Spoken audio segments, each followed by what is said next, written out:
আইন দিয়া, কানুন দিয়া মানুষকে মানুষ বানানো যায়?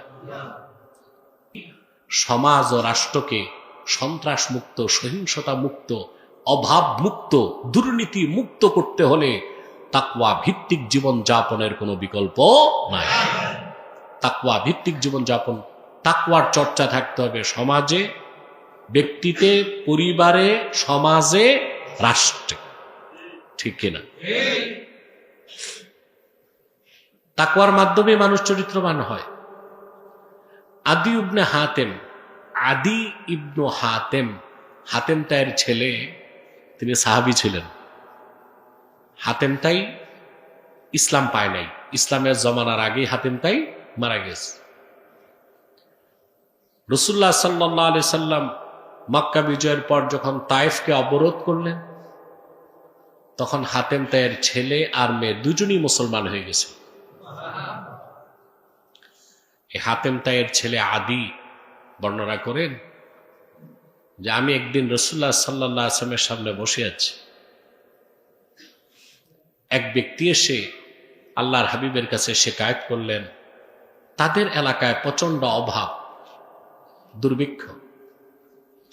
রাসূলুল্লাহ সাল্লাল্লাহু আলাইহি ওয়াসাল্লাম তার অভিযোগ শুনলেন, কিছু বললেন না। চলে যাবার পর আরেক লোক আসলো,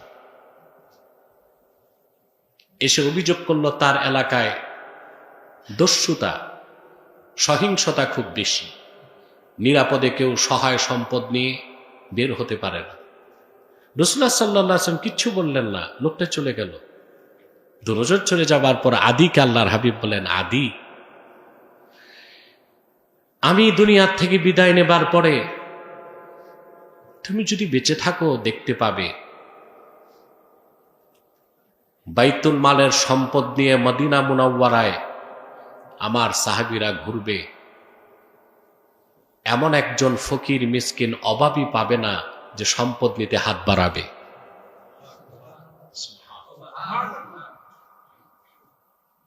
আর